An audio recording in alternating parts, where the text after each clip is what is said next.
អ្នកណាគ្មានទោសទៀតអ្នកដែលគ្មានទោសទៀតគឺជាអ្នកដែលបានរាប់ថាជាសុចរិតជាអ្នកដែលព្រះបានសង្គ្រោះគឺជាអ្នកដែលជឿពិតដល់ព្រះយេស៊ូវតើព្រះបានរាប់អ្នកណាជាសុចរិតព្រះបានរាប់អ្នកដែលទទួលព្រះលោហិតព្រះយេស៊ូវលាងបាបថាជាសុចរិតតើព្រះវិញ្ញាណបរិសុទ្ធបានសន្ធិដ្ឋក្នុងចិត្តអ្នកណាព្រះវិញ្ញាណបរិសុទ្ធបានសន្ធិដ្ឋក្នុងចិត្តអ្នកដែលព្រះបានរាប់ជាសុចរិត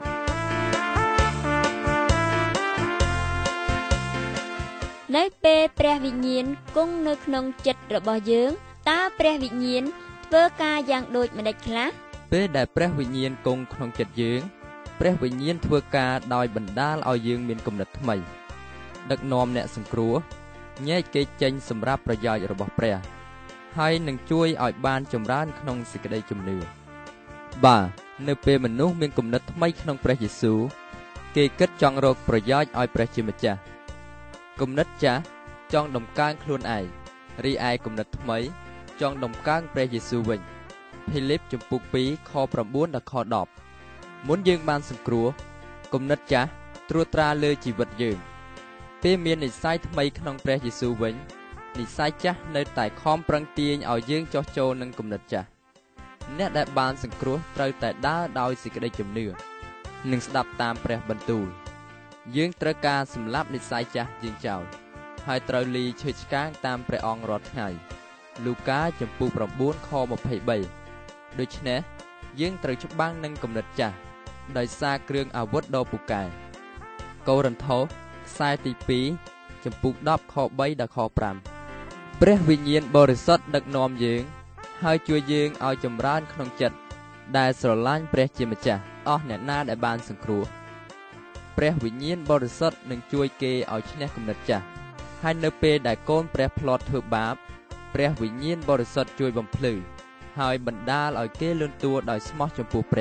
រះយេស៊ូវលាងសម្អាតបាបយើងដោយព្រះលោហិតទ្រង់ដើម្បីឲ្យយើងអាចប្រកបចិត្តស្និទ្ធនឹងព្រះអង្គបន្តទៅទៀតដោយព្រោះព្រះញែកយើងសម្រាប់ទ្រង់អ្នកជឿគួរតែចម្រើនឡើងដូចជាដើមឈើដែលល្អចាក់ឫសកាន់តែជ្រៅ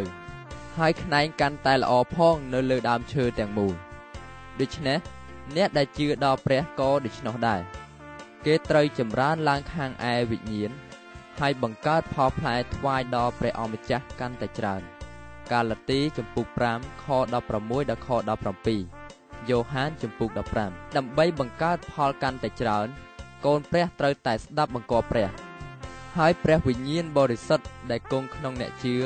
ជំរុញឲ្យគេចង់ស្ដាប់បង្គាប់ទ្រង់ហើយស្រឡាញ់ទ្រង់កាន់តែច្រើនឡើងការនេះកើតឡើងនៅពេលបច្ចុប្បន្ននេះម៉ាថាយចំពុក27ខ24ដល់ខ27តើអ្វីទៅជាលក្ខណៈសម្គាល់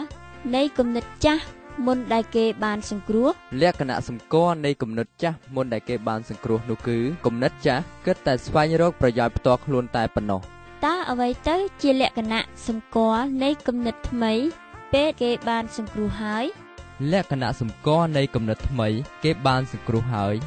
គឺគំនិតថ្មីដំកើងព្រះយេស៊ូវគំនិតថ្មីរកប្រយោជន៍របស់ព្រះគំនិតថ្មីផ្ទុកឈើឆ្កាងហើយសម្លាប់និស្ស័យចាស់តើយើងអាចប្រៀបធៀបកូនព្រះនិងដើមឈើយ៉ាងដូចម្តេចយើងអាចប្រៀបធៀបកូនព្រះនិងដើមឈើដែលល្អដោយកូនព្រះដែលល្អគួរតែចម្រើនធំឡើងរាល់ថ្ងៃហើយកូនព្រះគួរតែចាក់ឫសក្នុងសេចក្តីជំនឿកូនព្រះគួរមានផលផ្លែល្អហើយកូនព្រះគួរស្ដាប់បង្គាប់ព្រះទ្រង់គ្រប់ពេលវេលាតើអ្វីទៅដែលជាភស្តុតាងដែលបង្ហាញថាមនុស្សម្នាក់ជាកូនព្រះភស្តុតាងដែលបង្ហាញថាមនុស្សម្នាក់ជាកូនព្រះនោះគឺព្រះវិញ្ញាណបរិសុទ្ធដឹកនាំកូនព្រះហើយដូច្នេះនៅពេលអនាគតកូនព្រះនឹងដំកើងឡើងក្នុងសេរីល្អរបស់ព្រះនេះជាចំណុចទី3នៃសេចក្តីសង្គ្រោះ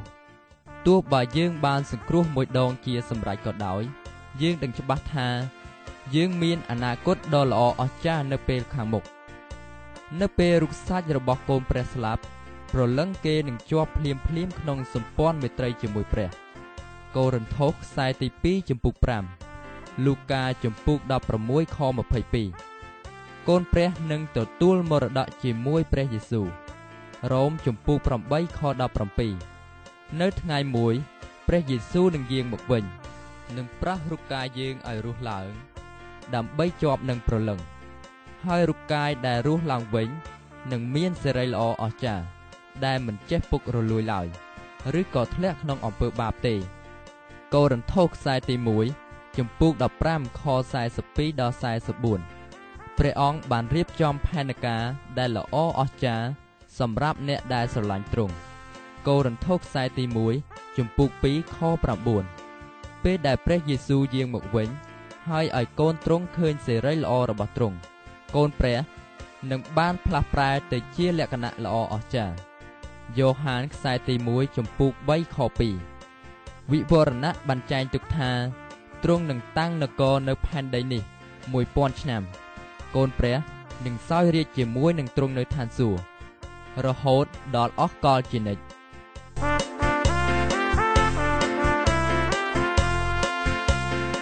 តើកូនព្រះមានសង្ឃឹមយ៉ាងដូចម្ដេចទៅអនាគតកូនព្រះមានសង្ឃឹមទៅអនាគតថា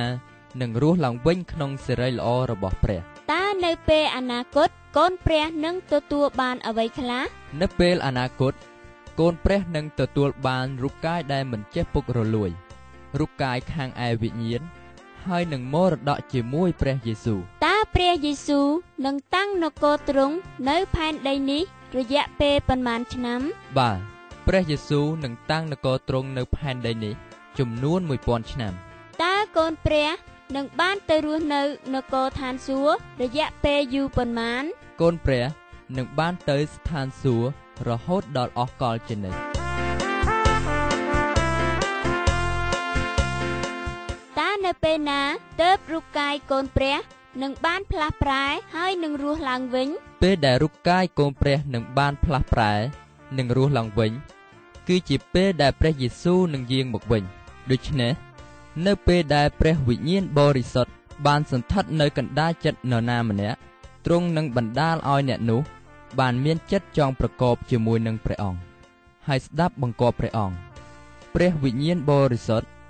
បណ្ដាលឲ្យយើងចង់ស្រែកឃ្លានសេចក្តីសុចរិតម៉ាថាយចំពុក5ខ6ក្រៅពីព្រះវិញ្ញាណបរិសុទ្ធ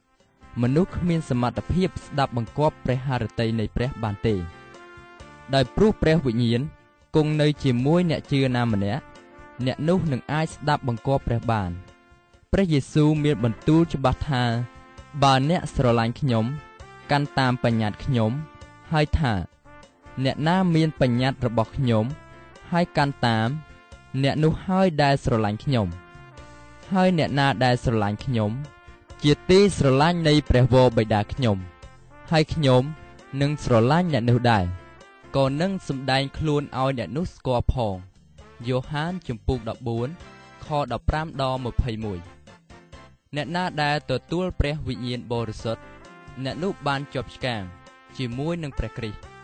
ប៉ុន្តែគេអាចរស់នៅមិនមែនជាខ្លួនគេទៀតទេគឺជាព្រះគ្រីស្ទដែលរស់នៅក្នុងខ្លួនគេវិញការស្ដាប់បង្គាប់ព្រះគ្រីស្ទមិនមែនជាបន្ទុកធ្ងន់សម្រាប់កូនទ្រង់ទេយ៉ូហានខ្សែទី1ចំពុក5ខ3នៅពេលគ្រឹះបរិស័ទបានស្ដាប់បង្គាប់គេមានអំណរហើយមានមេត្រីភាពក៏ប៉ុន្តែបើសិនជាគ្រឹះបរិស័ទបានដឹងថាគេធ្វើបាបគេនឹងមានចិត្តស្ដាយនៅពេលដែលគេធ្វើបាបហើយពីព្រោះគេស្រឡាញ់ទ្រង់បើសិនជាកូនទ្រង់ណាមួយបាននៅជាប់ក្នុងអំពើបាបទាំងទាស់នឹងព្រះវិញ្ញាណបរិសុទ្ធនោះព្រះទ្រង់នឹងផ្ចាលគេពីព្រោះទ្រង់បរិសុទ្ធហើយទ្រង់ស្រឡាញ់កូនរបស់ទ្រង់បើសិនជាព្រះអត់បានផ្ចាលអ្នកណាដែលនៅជាប់ក្នុងអំពើបាបអ្នកនោះជាកូនអត់ខាន់ស្លាហេព្រើរចំពុក12ខ6ដល់ខ8ព្រះទ្រង់ផ្ចាលគ្រប់ទាំងកូនរបស់ទ្រង់ដោយព្រោះទ្រង់ស្រឡាញ់គេហើយទ្រង់ចង់បានអ្វីល្អសម្រាប់កូនទ្រង់ការដែលកូនទ្រង់ស្ដាប់បង្គាប់ទ្រង់គឺជាការល្អអ្នកដែលស្ដាប់បង្គាប់ទ្រង់មានពរពីទ្រង់លូកាចំពុក11ខ27ដល់28ព្រះមានបន្ទូលថាអ្នកណាដែលធ្វើតាមព្រះハរតីព្រះវរបិតាខ្ញុំដែលគង់នៅស្ថានសួគ៌គឺអ្នកនោះហើយជាបងប្អូនប្រុសស្រីខ្ញុំហើយជាម្ដាយខ្ញុំវិញ